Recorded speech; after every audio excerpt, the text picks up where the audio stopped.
அடுத்தவங்க பொருளுக்கு நான் ஆசையே படமாட்டேன். அதுவும் ஃபீலிங்ஸ் விஷயத்தில நான்லாம் வந்து ஆசையே படமாட்டேன் அப்படிங்கிற மாரி, அரோராவ வந்து பர்சனலா அட்டாக் பண்ணிட்டு இருக்காங்க விஜய் பார்வதி. ஸோ இப்போ வந்து பார்த்தீங்கன்னா, நெக்லஸ வந்து தேடுற பணியில வந்து அந்த டீம் வந்து இருக்கும்போது, இப்போ அரோராவோட கபோர்ட வந்து தேடலாம் அப்படின்னு சொல்லிட்டு அரோராவோட கபோர்ட வந்து எடுக்குறாங்க. அப்போ வந்து அவங்க சரி பெர்மிஷன் குடுத்துட்டாங்க தேடிக்கோங்க அப்படின்னு சொல்லிட்டு. ஆனா அவங்க என்ன சொல்ட்டாங்க அப்படின்னா, தேட ஸ்டார்ட் பண்ணும்போதே, இந்த கபோர்ட தோண்ட தோண்ட ஏதாவது ரகசியம் வரும்னு நெனைக்கிறேன் அப்படிங்கிற மாரியான ஒரு விஷயத்த வந்து அவங்க சொன்ன உடனே வந்து அவங்களுக்கு செமையா காண்டாயிடுச்சு. ஆதிரை பக்கத்துல இருந்துட்டு, உங்களுக்கு பெர்மிஷன் குடுக்குறதே வந்து நாங்க பெருசு. இதில வந்து நீங்க வந்து ரகசியம் அப்படின்னா, ஒரு பர்சனலான விஷயத்த வச்சு நீங்க இப்படி பேசுறது சுத்தமா நல்லா இல்ல. அதனால நீங்க வந்து தயவு செஞ்சு இது மாரி பேசாதீங்க அப்படின்னு சொல்லிட்டு இருக்கும்போது, அந்த இடத்துல அரோராவுக்கு செமையா கோவம் வந்துருச்சு. எதுக்கு இப்படி தேவையில்லாம வந்து பேசிட்டு இருக்கீங்க? நீங்க என் கபோர்டயே வந்து தொடக்கூடாது. தயவு செஞ்சு போயிடுங்க அப்படின்னு சொன்ன உடனே வந்து பார்த்தீங்கன்னா, நீங்க தொட்டீங்க அப்படின்னா என் ஃபீலிங்ஸ் வந்து ரொம்ப ஹர்ட் ஆகுது. என் ஃபீலிங்ஸ ஹர்ட் ஆகுற மாரி நீங்க பண்ணிடுறீங்க அப்படின்னா, நீங்க தயவு செஞ்சு என் கபோர்ட தொடாதீங்க அப்படின்னு சொல்லிட்டு கபோர்ட மூடி விட்டாங்க.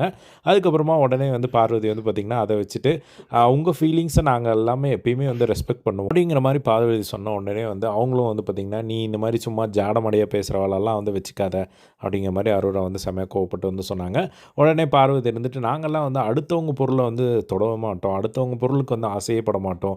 அதுவும் ஃபீலிங்ஸ்ன்னு வந்துட்டா அந்த மாரி விஷயங்கள்லாம் நான்லாம் வந்து இதுவே பண்ண மாட்டேன் அப்படிங்கிற மாரி கம்ருதீன் விஷயத்த வந்து அப்படியே கோர்த்து வந்து பேசுறத வந்து பார்க்க முடிஞ்சுது.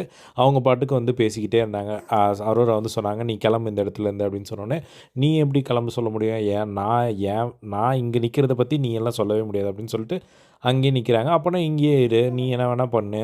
ஆனா என் கப்போர்ட மட்டும் தொடாத" அப்படிங்கிற மாரி வந்து சொல்லிக்கிட்டே இருந்தாங்க. அதுக்கப்புறம் பார்வதி வந்து பேசிட்டே இருந்தாங்க. அதுக்கப்புறம் அரோராவும் வந்து ஒரு பக்கம் பேசிட்டு இருந்தாங்க. 100 நாள் ஆனதுக்கப்புறம் வெளிய போயிட்டு கொஞ்சம் ஒரு சில இடங்களுக்கெல்லாம் வந்து போக வேண்டியது இருக்கு அப்படின்னு சொன்னோனே, 100 நாளுக்கு அப்புறம் வந்து நம்ம என்ன பேசவா போறோம் அப்படிங்கிற மாரி பார்வதி வந்து சொல்லிட்டு இருந்தாங்க. ஆமாமா, வெளிய போனதுக்கப்புறம் நான் ஒரு சில இடங்களுக்கெல்லாம் வந்து போணும். ஏன்னா இங்க வந்து டிஃப்ரெண்ட்டான ஒரு பீப்பிள் எல்லாம் மீட் பண்ணியிருக்கோம்ல. ஒருத்தர் அழுகும்போது, ஒருத்தர் சிரிக்கிறது என்ன, கேரக்டர் அசாசினேட் பண்ற மாரி பேசுறவங்க, இந்த மாரியான ஆட்கள் இருக்கும்போது, இதுக்கெல்லாம் வந்து ஒரு தெரப்பி மாரி வந்து வெளிய போனதுக்கப்புறம், போனா தான் வந்து சரியாகும்னு நெனைக்கிறேன் அப்படிங்கிற மாரி வந்து பார்த்தீங்கன்னா, இப்போ வந்து சண்டை வந்து இவங்களுக்குள்ள வந்து போய்க்கிட்டு இருக்கு. ஸோ, இன்னைக்கு ஓவரா கன்டென்ட் குடுத்துட்டு இருக்கிறத வந்து பார்க்க முடியுது ஹவுஸ்மேட்ஸு. இத பத்தி உங்களோட ஒப்பீனியன் காமெண்ட் பாக்ஸ்ல ஷேர் பண்ணுங்க. இதே மாரி எல்லா பிக் பாஸ் லைவ் அப்டேட் தெரிஞ்சுக்க நம்மளோட சேனலை சப்ஸ்கிரைப் பண்ணி சப்போர்ட் பண்ணுங்க. தேங்க்ஸ் ஃபார் வாட்சிங். பை.